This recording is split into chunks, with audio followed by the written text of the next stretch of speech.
ከዛ በቃ ጠላት ሊገለኝ ወር ከ15 ቀን ብቻ ነበር አሉ የቀጠረልኝ።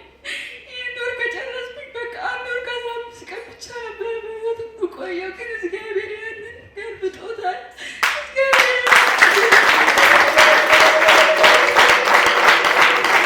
ሐኪም ቤትም አትሄጂም ብራችንን ላኪም አናወጣም አለ። ወደ 5000 ብር ነው የጨረስኩት ሐኪም ቤት ከዚህ በፊት ማለት ነው። አንዴ ታይፎይድ ይላሉ፣ አንዴ ወባ ይላሉ፣ አንዴ ሽንት ኢንፌክሽን አለብሽ ይላሉ። ግን በቃ መርፌ ይሰጣሉ። ምንም በቃ መዳን የለም በቃ መታመን ብቻ ነው። እሺ ቃል ኪዳን ይባላል።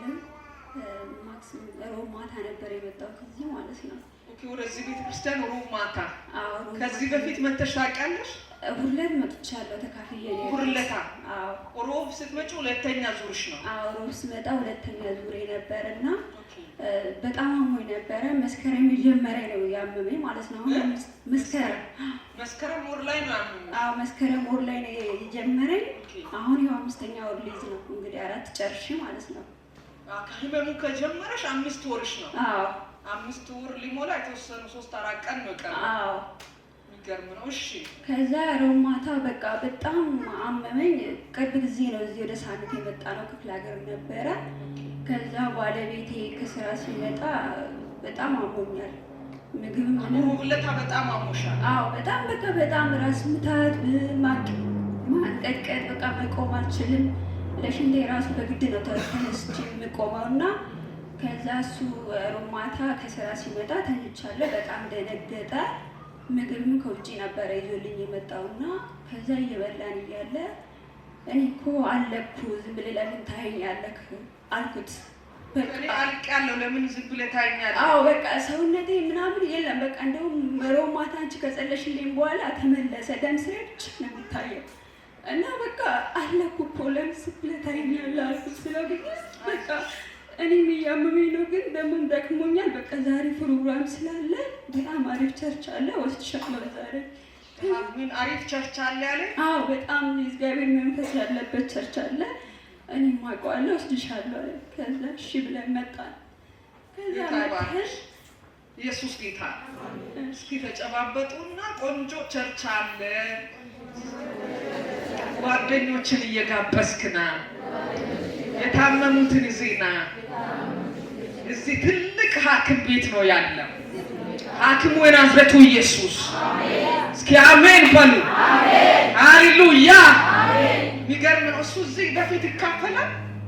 አንዳንዴ ይመጣል፣ አልፎ ይመጣል እና ይከታተላል።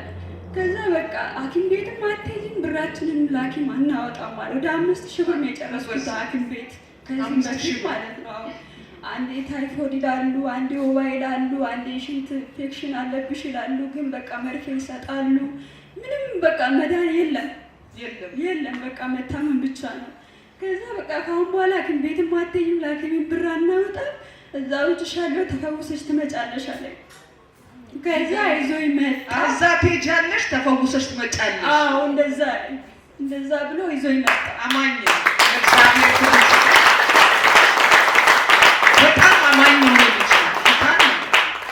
የሚገርም ኦልሬዲ እግዚአብሔር እኮ እዛው ጨርሷል። ከዛም በኋላ በቃ እሺ ብዬ በግድ መጣሁ። በቃ በጣም ነው የሚበርደኝ። ትልቅ ካፖርት ነው የለበስኩት። በዛ ውስጥ ራሱ ያላውኩሽማ ማሻአላ ማለት ትልቅ የሚገርም ነው። ትልቅ እንትን ለብሳለች እና አይቻትም ስለማይሆን በቃ በዛ ውስጥ ራሱ በጣም ነበር የሚበርደኝ። በቃ ሲመለክ ይጨንቀኛል። በቃ ውጪ ይለኛል። በቃ ሆዴን ይነፋኛል። በቃ ምለው ነገር የለኝም። ከዛም በኋላ ልክ ፕሮግራም ካለቀ በኋላ መጣሁ አንቺ ጋር ነገርኩሽ፣ ያመመኝን ነገርኩሽ። አንቺ ጸለሽልኝ። ከጸለሽልኝ በኋላ ብዙ ነገር ይሆነዋል። ብዙ ታምር ማለት ነው። ወደ ላይ ስለይ እዛ ቪዲዮ ይሻለው ባይዘው ደም እያስታወካት ነው መንፈሱ የወጣውና መታ እዚህ እስክትቆም ድረስ አለየኋትም። እኔ ቪዲዮ ማሳየት ይቻላል። እንትን ውስጥ ቀደም ብሎ እንትኑ ወጣ አይደል? ኤልያስ ቪዲዮ እንትን እያለ ነበር። ከዛ ደም እያስታወካት ነው መንፈሱ ሊገላት ነበር ምናምን እያለ ደም አስታወከ። መጨረሻ ላይ ኢየሱስ ጌታ ከዛ በቃ ሲያስታውከኝ ቅልቅል ደም እንደገና ደግሞ በአፍንጫዬ ንጹህ ደም ነበር አሉ የሚወጣው። ንጹህ ደም በዚህ ደግሞ ተቀላቀለ ደም። እንደዛ ነበር አሉ የሚወጣው። እኔ አላስታውስም እና በቃ አንቺ አታውቂም? እኔ አላውቅም። እኔ ለእግዚአብሔር እልልታ ክብር ያላችሁ ለጌታ ብቻ ለእግዚአብሔር ብቻ በእውነት ሁሉም የሚያደርግ እግዚአብሔር ስለሆነ የሚፈውስ እግዚአብሔር ስለሆነ ክብሩን እሱ ብቻውን ይውሰደው። ክብሩን ብቻውን ይውሰደው። የእኛ አባት ክብር ለእግዚአብሔር ይሁን። ከዛ በቃ ጠላት ሊገለኝ ወር ከ15 ቀን ብቻ ነበር አሉ የቀጠረልኝ። ይህን ወር ከጨረስኩኝ በቃ 1 ወር ከ15 ቀን ብቻ ነበር በሕይወት የምቆየው። ግን እግዚአብሔር ያንን ገልብጦታል።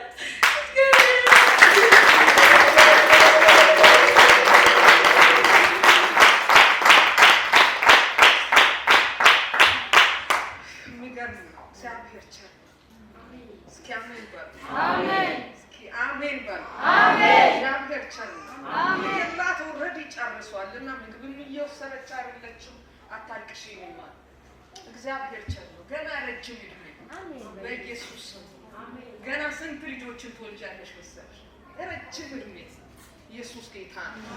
የሚገርም ነው። ሆዷ ሁላ ብቻ ነው ሌላ ታሪክ ነው። ራሷ ታውቃ ኢየሱስ በቃ ሆዴ ሁላ ስተነፍስ በቃ ይወጋኛል። 4 ወር ነፍሰ ጡር ነኝ። ሆዴ ውስጥ ግን ምንም ነገር የለም። በቃ ነፍሰ ጡር እባላለሁ እንጂ ምንም ነገር የለም። ልክ 4ኛ ወር ላይ ሲሞላ ደም ፈሰሰኝ። ጌታ ሆይ ምንድን ነው ብዬ ከሌላ ቸርች የወሰድኩት ዘይት ነበረ። እሱን ጠጣው፣ ማጸኔንም ቀባሁት። ከዛ ደሙ ጸጥ አለ። ግን በሽታው ሊተወኝ አልቻለም። ከዛ በቃ እናቴ እንዴት የመጀመሪያ ልጅ አለኝ። አሁን 5 ዓመቷ ነው። ገጠር ናት እናቴ ጋር። ከዛ እናቴ ምንድነው በስንት ወር የሚንቀሳቀሰው ስላል በ4 ወር ነው ትለኛለች። ግን ምንም ምልክት የለም። በቃ የሚበላው ብቻ ነው ወደ ላይ የሚለው። ከዛ ጌታ ወይ ለሰጠኝ ልገለኝ ከሆነ ሌላው ፍሬ ሰጠኝ ብቻ የለም አገለኝም ነበር እያልኩ በቃ በጣም ስሟገተው ነበር። ግን አስመልጦኛል። አመስግኑልኝ አምላክ።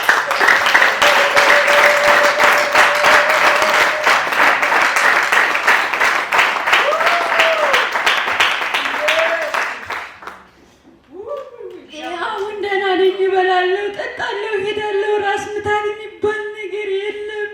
እንቅጥቅጥ የሚባል ነገር ምንም ነገር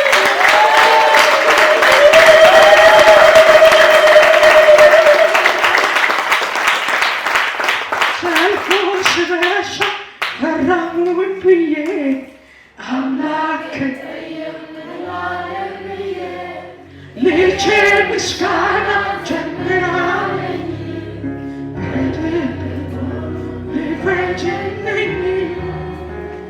ጠላት ወደቀ